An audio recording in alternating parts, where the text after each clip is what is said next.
As the totem will tell you, Jack Hamann is among the most distinguished of our local journalists. Local he may be, but assignments have led to adventures around the world. He has been inside a pen with wild wolves at Yellowstone Park, inside a prison with convicted killers in Siberia, chased giant tuna in the North Atlantic, battled blight in the mountains of Peru, mushed a dog sled in the Yukon, and spent 10 years in the King TV newsroom, where we first met.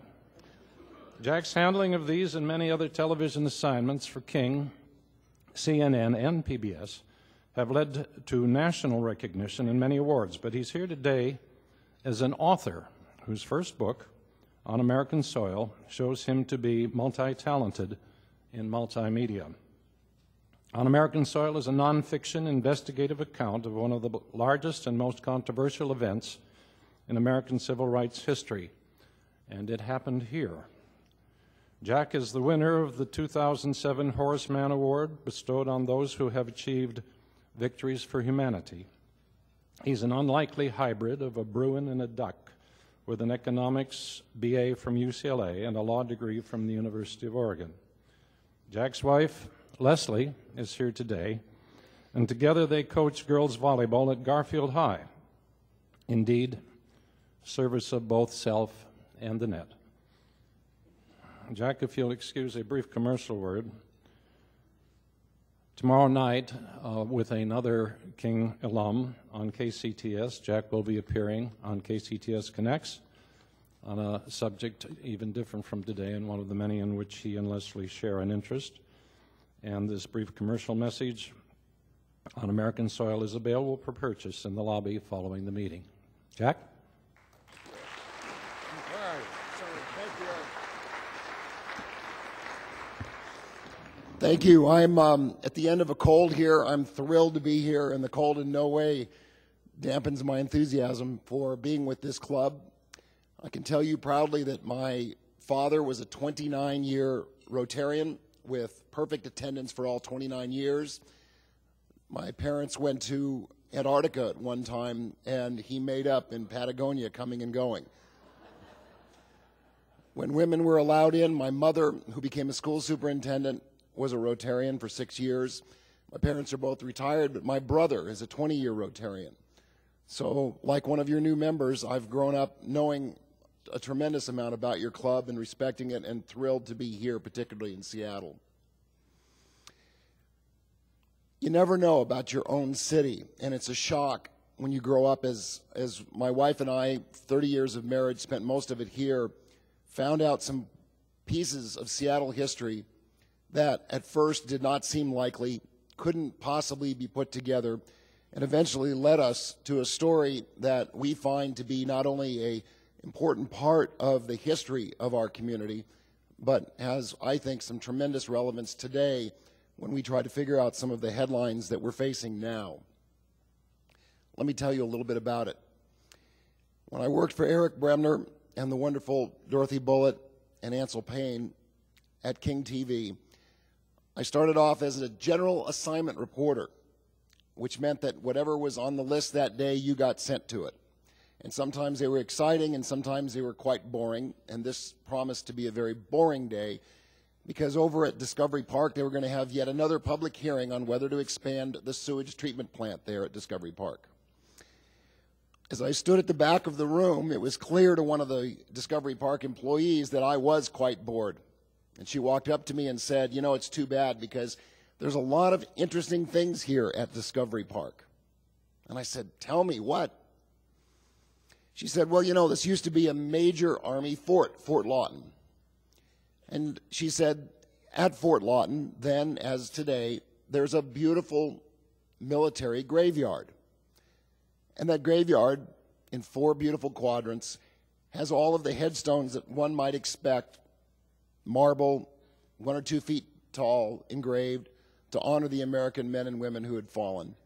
But over to one side was this extremely odd, quite tall, unusual headstone shaped in the form of a Roman column, apparently with its top cut off. And she said at the base of it were some words that she thought might be in Greek or Latin she didn't know. Well, I was intrigued. This is in 1985. As soon as this hearing on the sewage treatment plant was over, I went running over there, copied down the words. Turned out it was in Italian. And it was clear from reading it that this individual had died on August 14th, 1944. This is before the internet. You couldn't just Google that date. You had to go down to the Seattle Public Library. And as was the custom back in Eric Bremner's day in charge of King TV, when a reporter had an idea that might be a little different, we were given the latitude to do that. And I went down to the Seattle Public Library and eventually chased down that date, looked in the Times and the PI, and there was nothing. So I looked on August 15th, and there was nothing. And on August 16th, there was nothing. And on August 17th, 1944, despite the fact that World War II was otherwise dominating the headlines every day, was a huge banner headline in the Times and the PI that said, "Italian prisoner of war lynched at Fort Lawton. 200 Negro soldiers being held." I was stunned. I was stunned because I couldn't imagine living in Seattle as long as I had and never ever thinking or knowing or hearing that we'd had a lynching here. That was something that was reserved for another part of the country. I was doubly stunned to read in that first headline that the apparent suspects were African Americans. And to fast forward for you now, several years later, we have yet to find, in the 20 years since I first came across this, a single other case in American history where black Americans have been put on trial for an alleged mob lynching. It happened right here in Magnolia. It got more incredible as we continued to search those headlines for the next year, because as it turned out, this wasn't just any event. It turned out to be the largest and longest Army court-martial of all of World War II. And the final who would have thought it was that the prosecutor was a man by the name of Leon Jaworski. Leon Jaworski, the man who would gain his greatest fame as the man who prosecuted Richard Nixon and argued the case U.S. v. Nixon, but it was also the personal attorney for LBJ. He was on the Warren Commission investigating the death of President Kennedy. He was the president of the American Bar Association. He was probably one of the, if not the most well-known attorney of the entire 20th century, and he had been here in Seattle prosecuting a case. When I came across this information, I called, as you would have, people who had history backgrounds, military backgrounds in our state, and I couldn't find a single person who knew anything about it, which astonished me even further. How could we have had a lynching in Seattle and no one knew anything about it? How could we have had Leon Jaworski here? How could we have had a case where black Americans were accused of a lynching, and through all the research that we did, we could find an occasional mention of it in a newspaper article here and there, but almost nothing else? Well, back in 1985, as we were able to back then, we did documentaries at King TV. Those are pretty rare these days, but we did lots of them.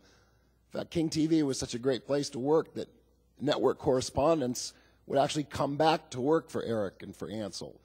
Don Porter, Jim Compton, others would go to what everyone assumed was the glory, and they'd come back.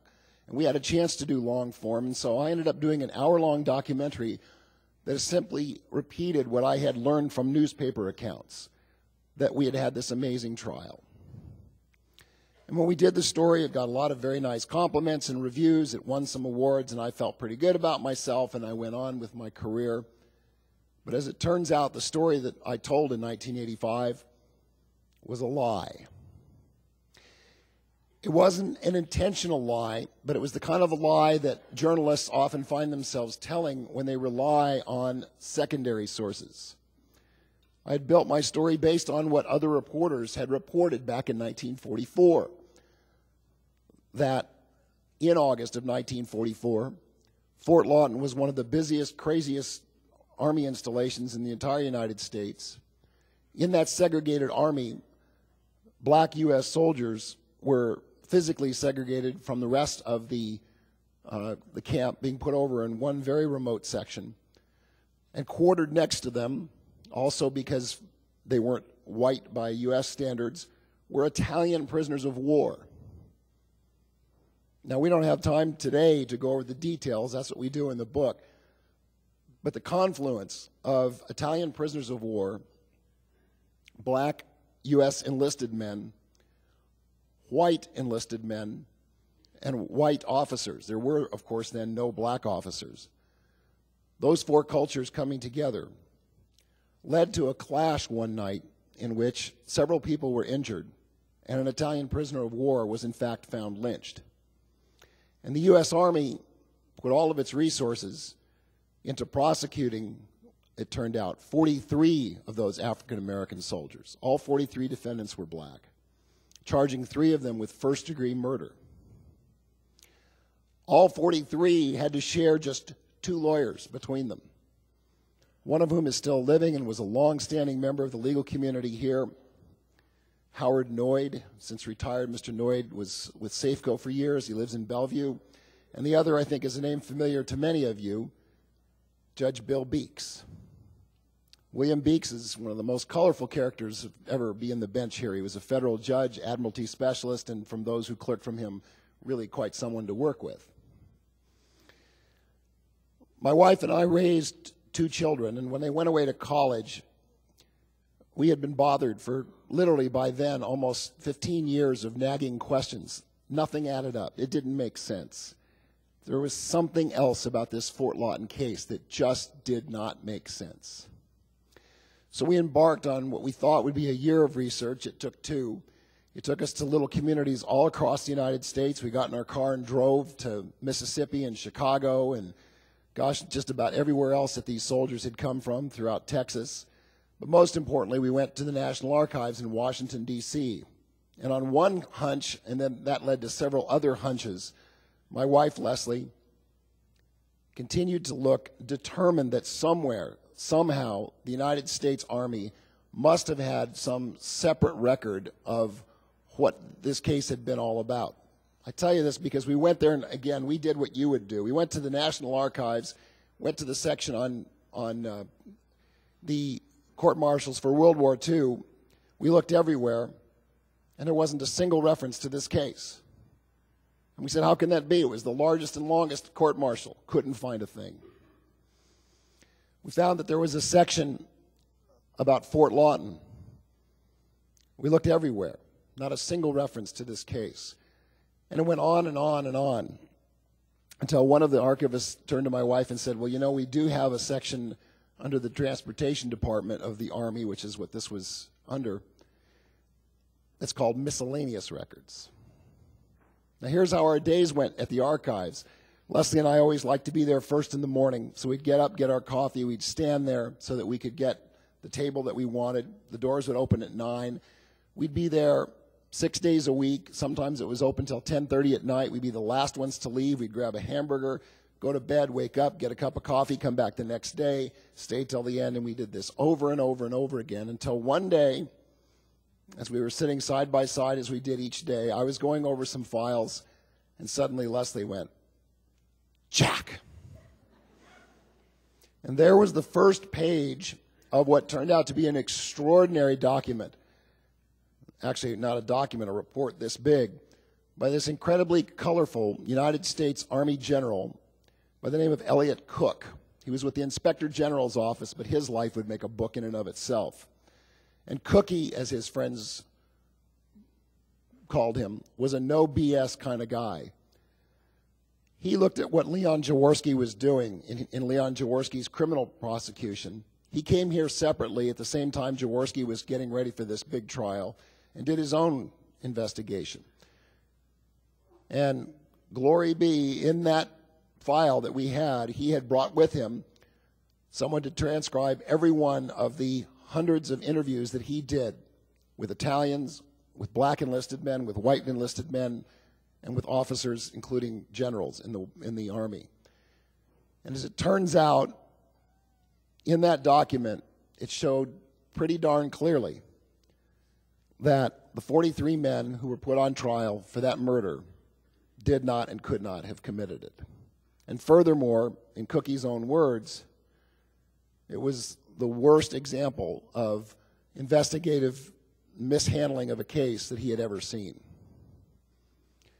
During World War II, at this time of the war, the Allies, D-Day had happened in June, we're now in August, Paris is liberated. The Allies were beginning to confirm what they had otherwise only suspected, was that the Holocaust was real, and that as we crossed into German territory, U.S. prisoners of war had been badly mistreated. Italy was still not secure.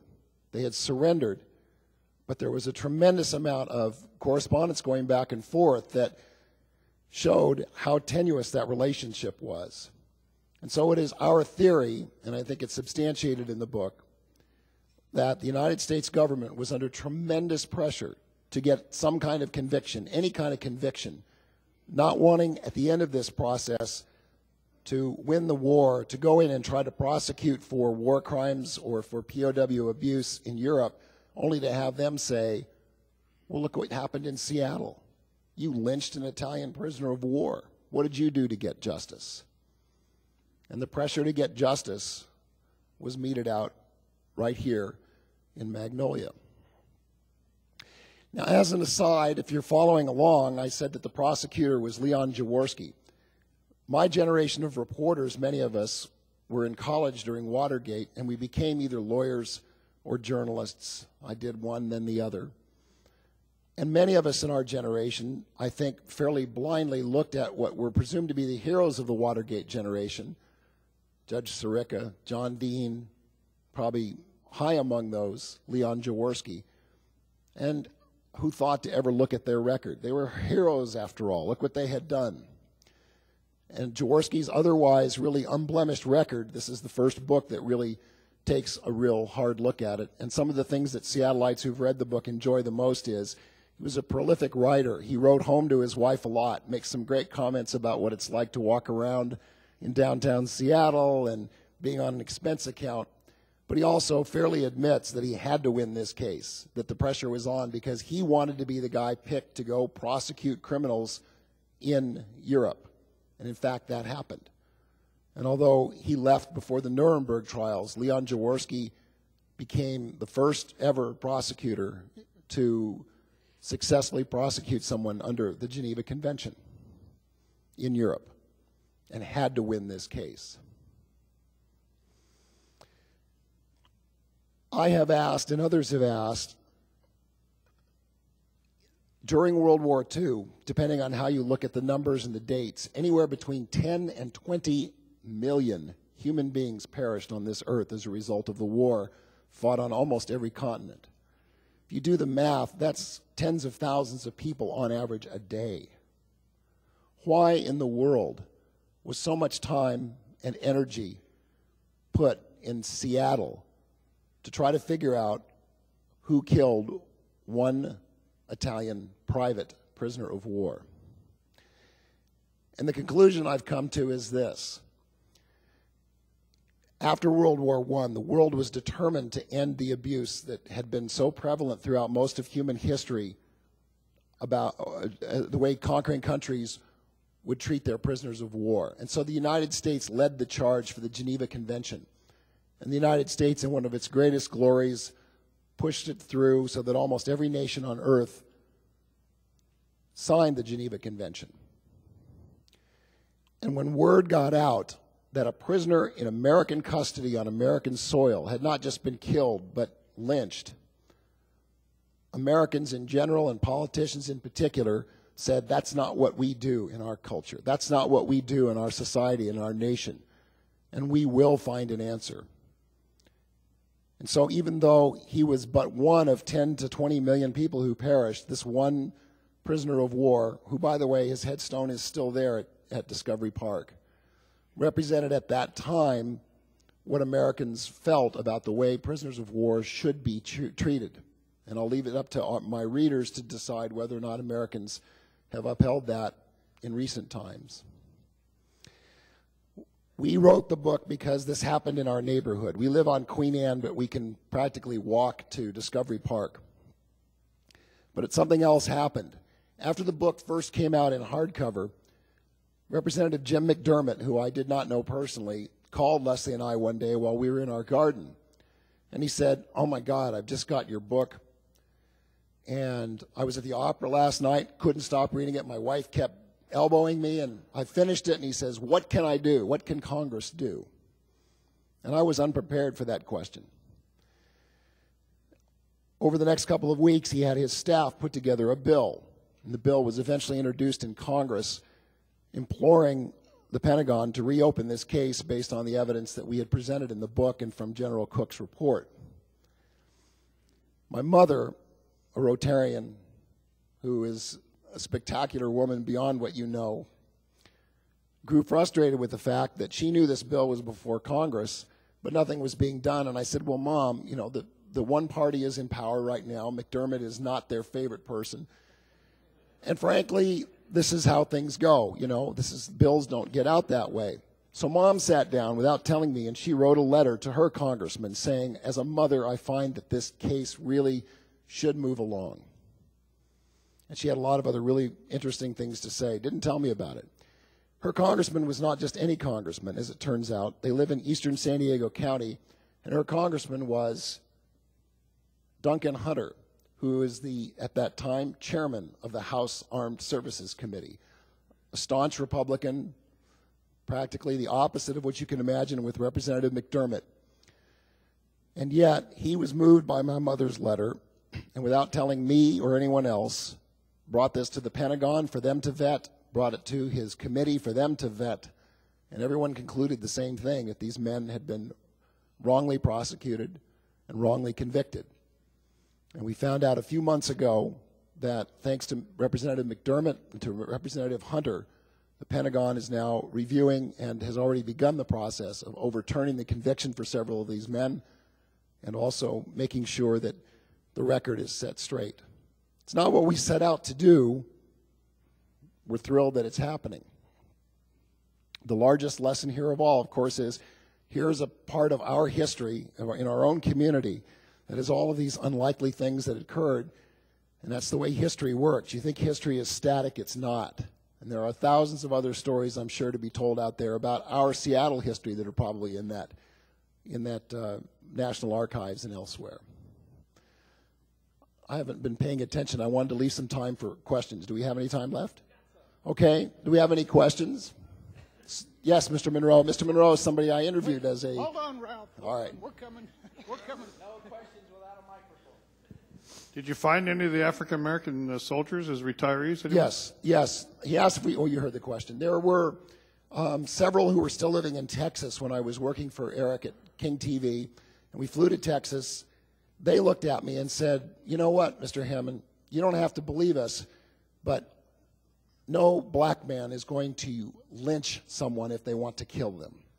How believable could that be? And that haunted me for years because it's so true and so obvious.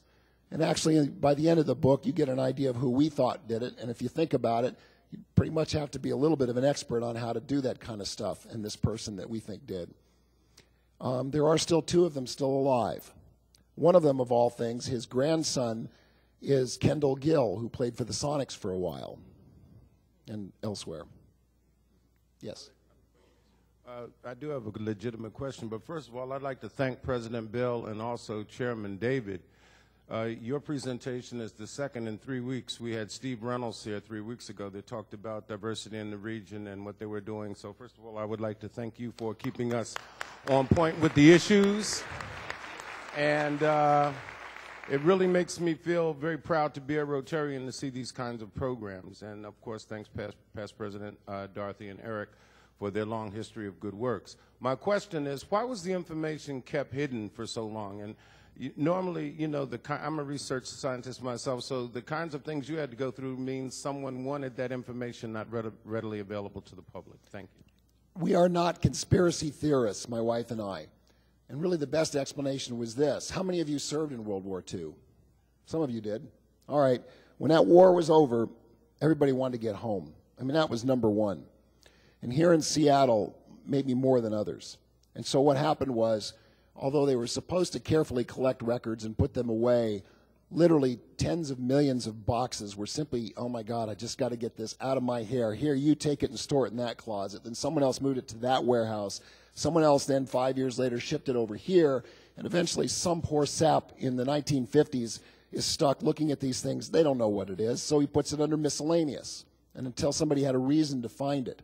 But we've never found any evidence specifically that anyone said we've got to hide it. And in the book you find, we think there are some heroes in this, hidden heroes, who knew all along that something was wrong, including Supreme Court Justice Thurgood Marshall. When he was the head of the NAACP's Legal Defense Fund, he wrote a letter demanding justice in this case that was ignored. And we have the letter where he writes the second letter saying, why are you ignoring me? So let me just conclude by saying the book has been out in hardback, but it's just about to be released by the University of Washington Press. They have some, UW Press has some information flyers. There's not books for sale there. They just have flyers if you're interested in keeping it. And then thank you, Eric, for being kind enough to mention that tomorrow night on a different topic, Leslie and I have a documentary on Channel 9 called Generation 9. It'll be reviewed, I think a big review in tomorrow's Seattle Times if you're interested. So I see my time is up. Thank you, Rotarians. I appreciate it.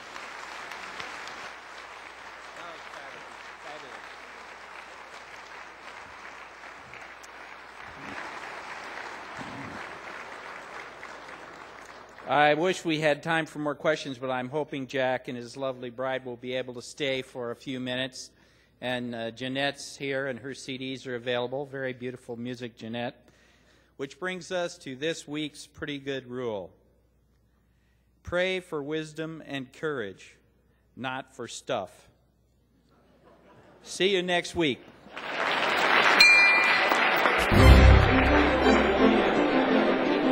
Seattle Rotary Online is made possible in part by a grant from Enterprise Seattle. For over 35 years, Enterprise Seattle has provided client-based economic development services to businesses throughout King County and its 39 cities. More information on Enterprise Seattle and how they help businesses grow and prosper can be found at www.enterpriseseattle.org. And by First Choice Health, working with the Washington Health Information Collaborative to use technology to bring better health care to patients throughout the Pacific Northwest. First Choice Health.